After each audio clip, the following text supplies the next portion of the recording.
Assalamualaikum warahmatullahi wabarakatuh. Shalom, Om Swastiastu. Namo Buddhaya dan salam kebajikan untuk kita semua dan juga para Tribuners dimanapun Anda berada. Senang sekali saya Anissa Husnuzan dapat kembali menyapa Anda tentunya hari ini dalam Women Talks. Dan hari ini tentunya kita akan berbincang banyak dengan salah satu tokoh perempuan inspiratif khususnya dari Sulawesi Selatan, dari Indonesia Timur. Hari ini kita sudah bersama-sama dengan salah satu anggota DPRD Sulawesi Selatan di Komisi D Bidang Pembangunan. Untuk itu kami ucapkan Assalamualaikum warahmatullahi wabarakatuh dan selamat siang Ibunda Haja Sri Rahmi SAP MADM KP. Assalamualaikum Ibu Rahmi. Waalaikumsalam warahmatullahi wabarakatuh, juga kepada pemirsa Tribuners. Boleh mungkin Bu disapa-sapa dulu para Tribuners yang ada di rumah dan juga kabarnya hari ini dan juga beberapa waktu belakangan gimana Bu?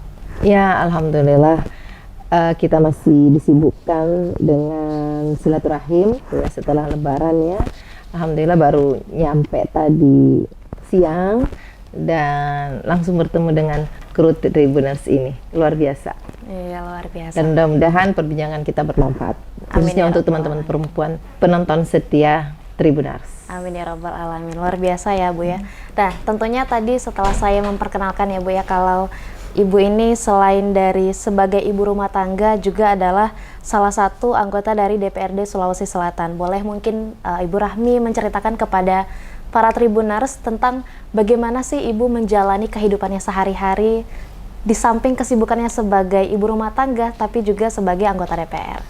Oke, terima kasih. Tapi boleh saya minta satu poin ya, satu hal.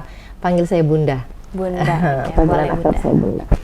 Oke, terima kasih banyak. Dan ini pertanyaan paling sering muncul di setiap ada momen diskusi dengan perempuan, teman-teman perempuan. Karena banyak stigma di luar sana yang mengatakan akan ada benturan, akan banyak benturan antara tugas-tugas publik ya dengan tugas-tugas domestik. Alhamdulillah selama 4 periode saya jalani sebagai anggota DPRD, alhamdulillah itu saya tidak rasakan.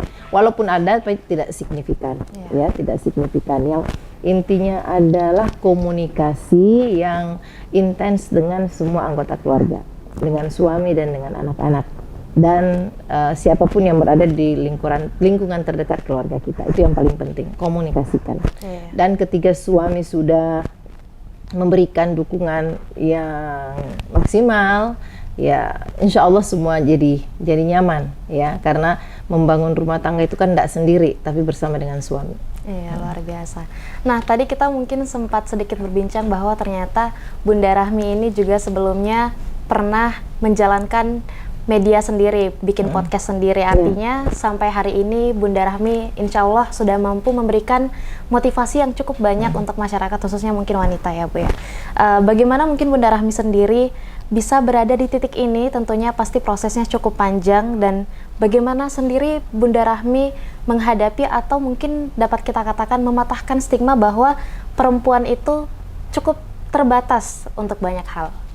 Mulai dari meniti karir mungkin ataupun mengerjakan ini dan itu. Kita biasanya mendengarkan stigma bahwa perempuan itu serba terbatas, seperti itu mungkin.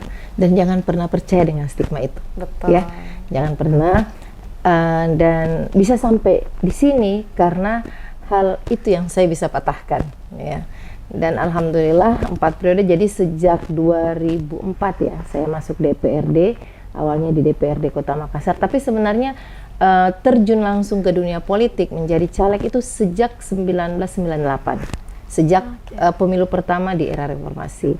Tapi qadarullah belum terpilih ya, dan alhamdulillah dari periode pertama itu saya banyak belajar, dan kemudian 2004 ya masuk lagi menjadi caleg di Kota Makassar, alhamdulillah masuk sampai sekarang. Dan satu hal yang paling saya rasakan yang punya peran besar itu adalah suami. Ya, karena pertama ketika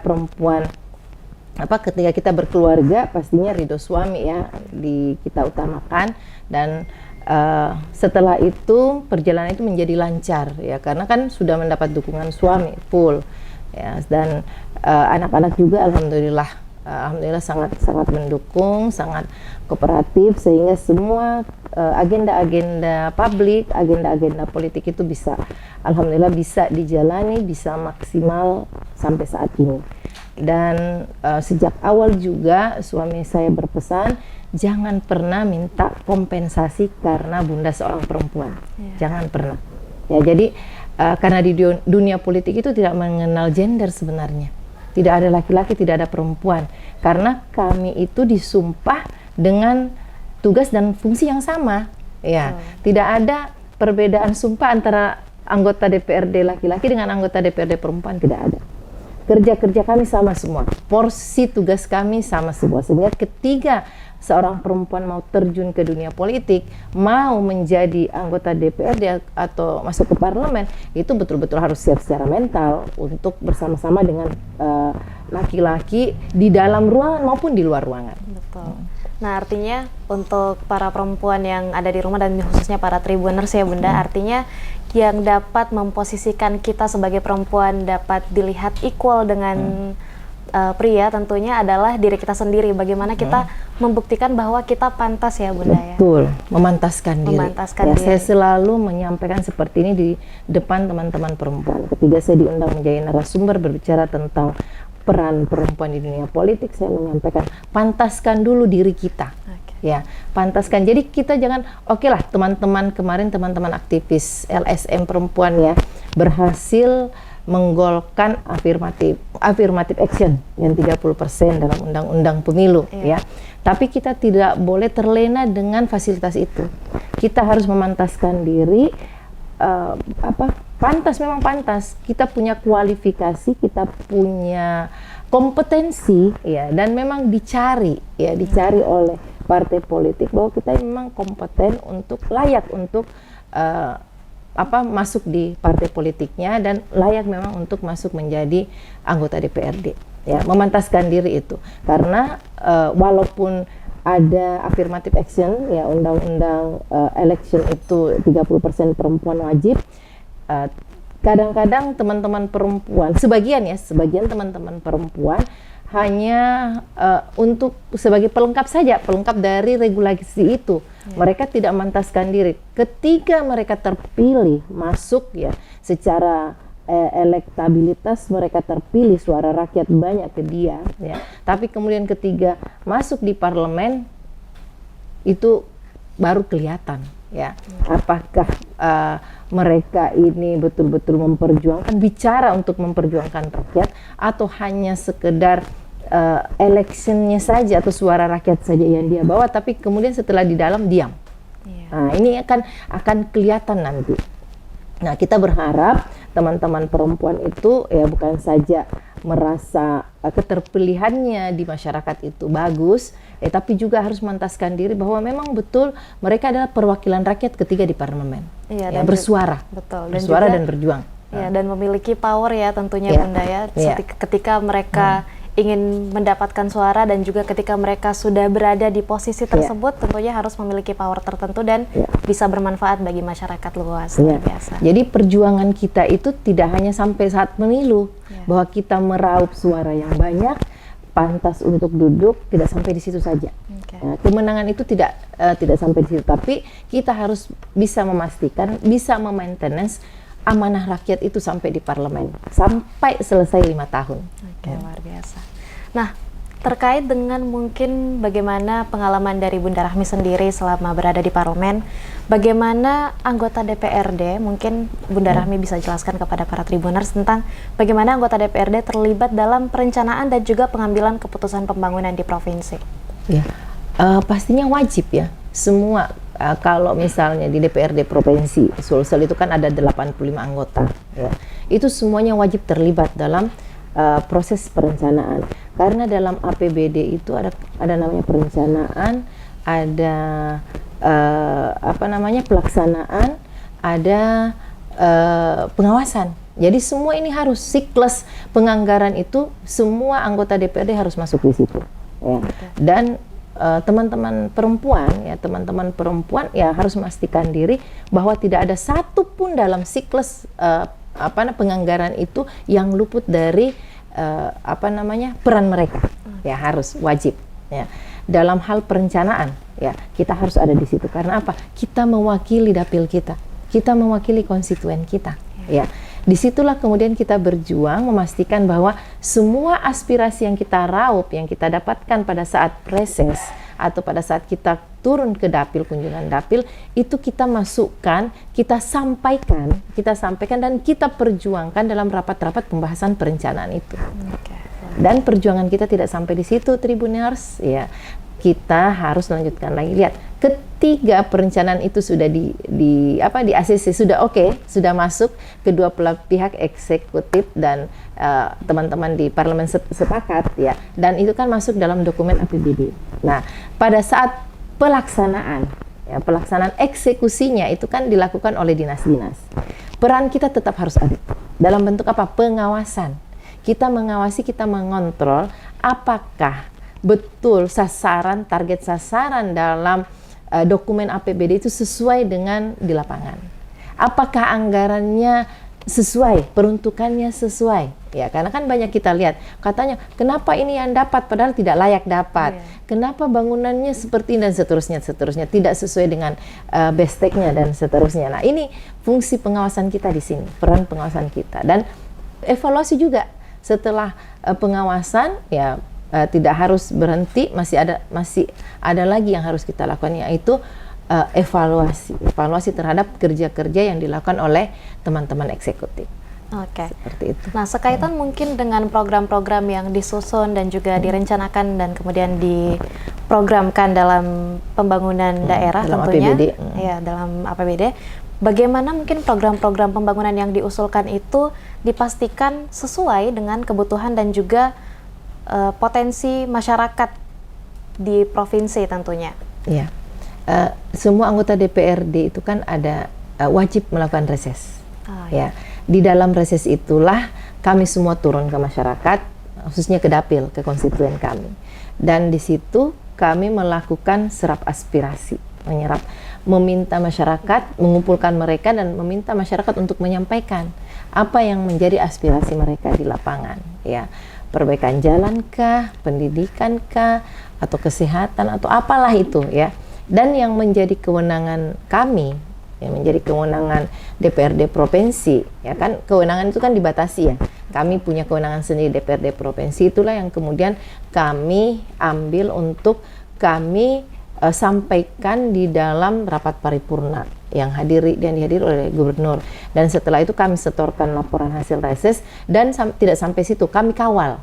Karena di dalam proses APBD itu ada namanya penyusunan RKPD, Rencana Kegiatan Pembangunan Daerah per tahun, setiap tahun sebelum masuk pembahasan APBD. Nah, disitulah dalam pembahasan RKPD itulah kami, ya, saya pribadi itu saya harus pastikan bahwa usulan-usulan dalam reses itu masuk dalam RKPD, ya.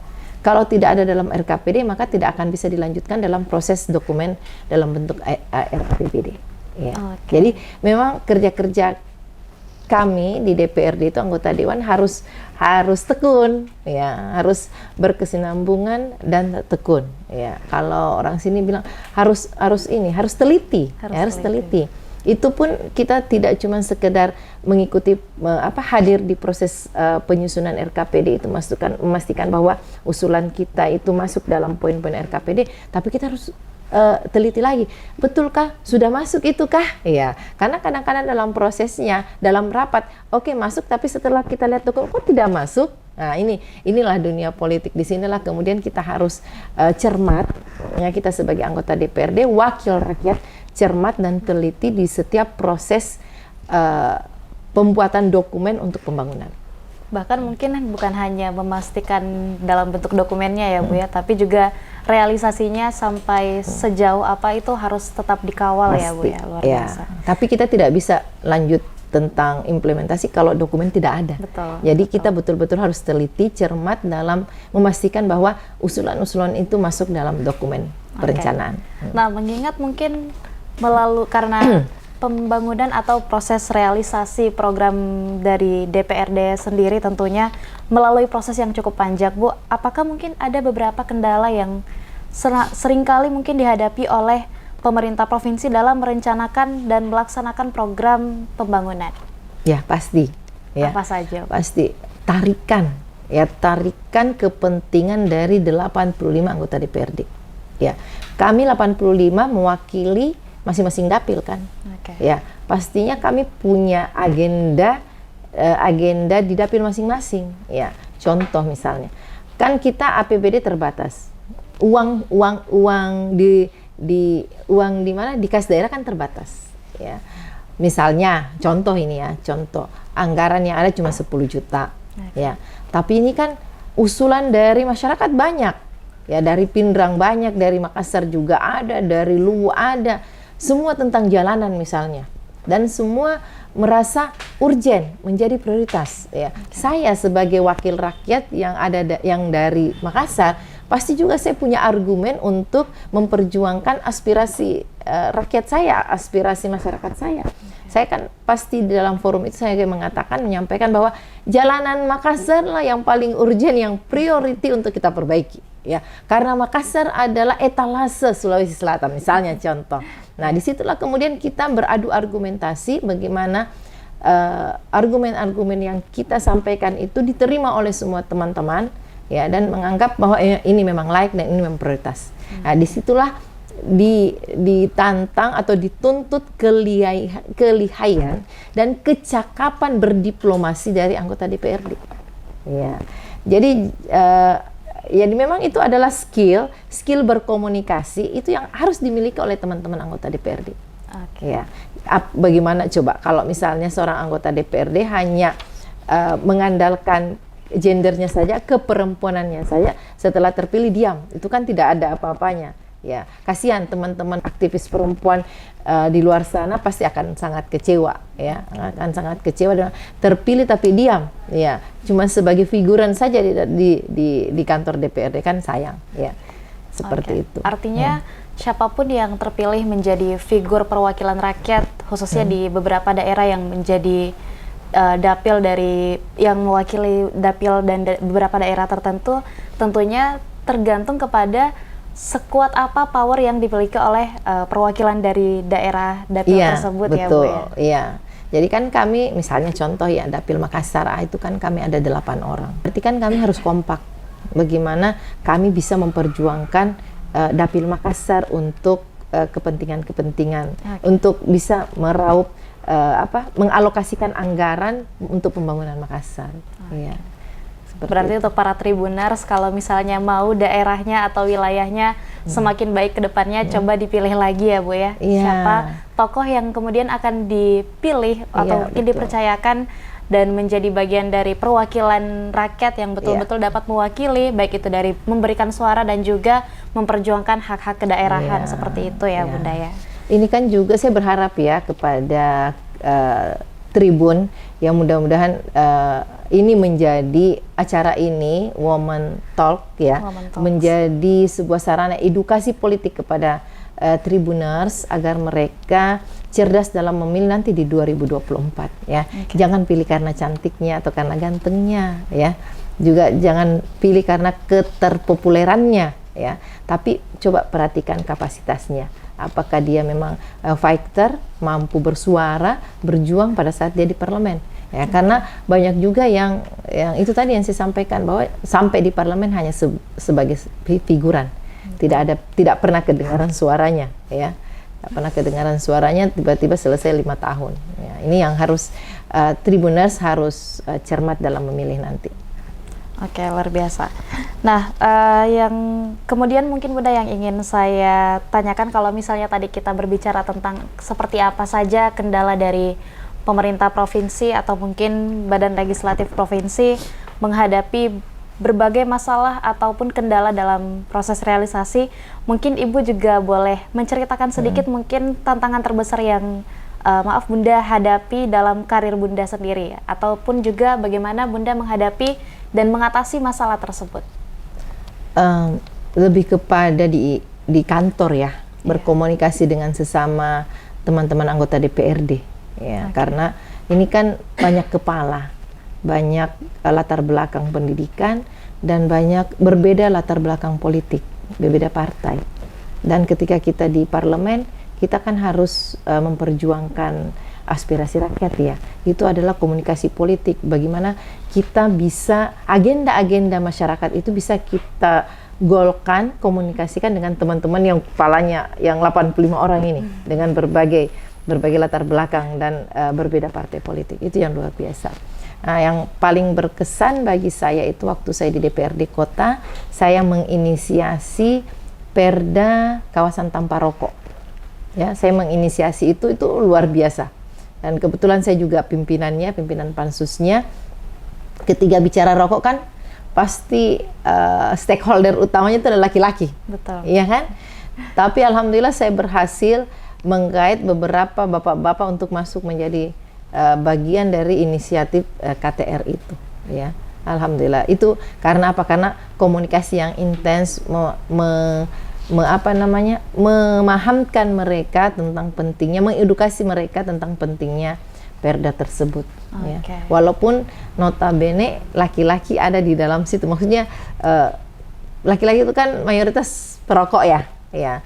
Mereka bilang, kalau ini lahir kita tidak bisa merokok apa segala macam, tapi alhamdulillah dengan komunikasi yang intens, edukasi, alhamdulillah mereka bersedia dan pansus itu berjalan dengan lama, dalam waktu yang lama, tapi akhirnya alhamdulillah bisa juga berhasil dan sampai sekarang Perda KTR itu dinikmati, walaupun belum maksimal ya.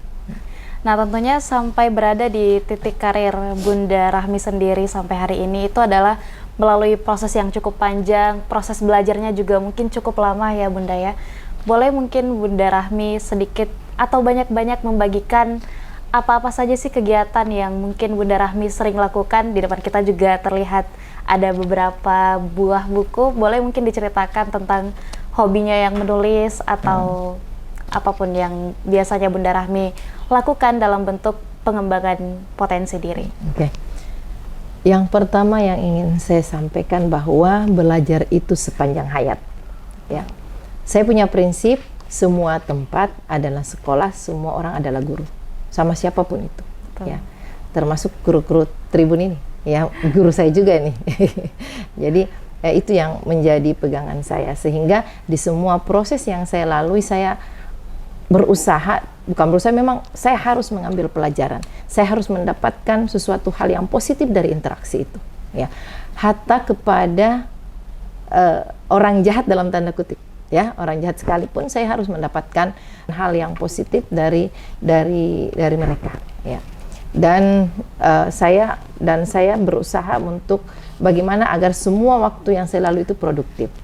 Sejak 7 tahun yang lalu, alhamdulillah tahun ke-7 ini bisa tetap konsisten melahirkan 1 buku. Jadi sudah 7 buku, alhamdulillah. Itu saya lakukan. Banyak orang yang bertanya, bisanya Bunda bikin buku sementara sibuk sebagai anggota dewan di lapangan, di kantor, ya di dapil, di ruang rapat, ya bisa. Karena itu tadi memanfaatkan semaksimal mungkin waktu yang ada, ya. Misalnya dalam perjalanan di mobil, ya saya terlintas inspirasi, saya terus menulis. Saya punya target setiap tahun 1 buku, sehingga sebelum jatuh tempo saya sudah harus membuat outline-nya, sehingga bisa di akhir-akhir tahun itu sudah bisa menjadi 1 buku lagi, yaitu. Jadi bagaimana kita sajalah untuk memanage waktu kita sehingga kita menjadi produktif. Saya pribadi tidak hanya dikenal sebagai seorang politisi, tapi saya juga dikenal sebagai politisi yang aktif di literasi, politisi yang bisa menulis buku. Dan itu seperti itu. Nah, terakhir mungkin Bunda boleh memberikan kepada Tribuners dan juga masyarakat perempuan khususnya tentang motivasi-motivasi atau mungkin tips dan trik tentang bagaimana agar supaya kita menjadi pribadi yang lebih produktif lagi dan semua hal yang kita lakukan dapat menjadi hal-hal yang bermanfaat bagi masyarakat luas. Iya. Kita harus betul-betul bisa memanage waktu kita. Gitu. Kalau kita memang orientasinya itu adalah karya, ya, kita pasti itu menjadikan waktu itu menjadi sebuah yang yang kita harus perhatikan ya. Kita memastikan bahwa setiap detik yang kita lalui itu produktif ya. Jangan menghabiskan waktu untuk sesuatu hal yang tidak produktif. Menghabiskan waktu misalnya membaca sosmed ya, itu kan suatu hal, atau membaca sosmed oke, tapi kita juga harus memilah-milah ya. Hal-hal yang positif saja yang harus kita ambil. Yang menguras energi misalnya isu-isu yang negatif, isu-isu kriminal itu kan sebenarnya menguras energi. Jadi kita meminimalisir itu. Kita mengupayakan bahwa kegiatan kita itu, pikiran kita itu betul-betul positif. Ya, kemudian banyak membaca kalau saya. Harus terus membaca. Jangan pernah berhenti membaca. Harus terus membaca. Karena dari membaca itu kita akan mendapatkan banyak inspirasi untuk kita bisa lakukan sesuatu hal lagi yang baru. Karena istilahnya membaca itu adalah jendela dunia ya, Bunda ya. Jadi kalau kita tidak membaca itu hambar. Betul. Ya. Sama dengan teko, kalau tidak ada isinya tidak ada yang bisa dituang. Kosong, yang keluar angin. Tapi kalau ada isinya, ya ada yang bisa kita tuang. Ya.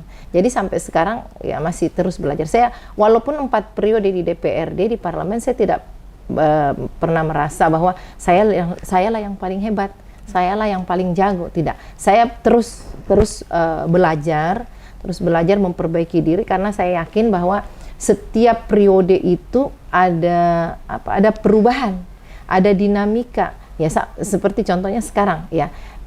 Bukan milenial lagi istilahnya ya, zentennial ya kalau nggak salah, zentennial lagi istilahnya. Gen Z, zentennial. Jadi itu ya, dunianya pun apa yang terjadi di dunia itu pun pasti berubah, berbeda. Ya, saya dulu cuma taunya FB. Sebelum FB saya cuma pakai apa gitu ya dulu ya, tapi sekarang sudah masuk di Instagram, sudah masuk di TikTok. Itu cara untuk beradaptasi dengan dunia yang cepat berubah. Betul. Ya, dan kita harus seperti itu, harus bisa beradaptasi dengan dunia yang baru.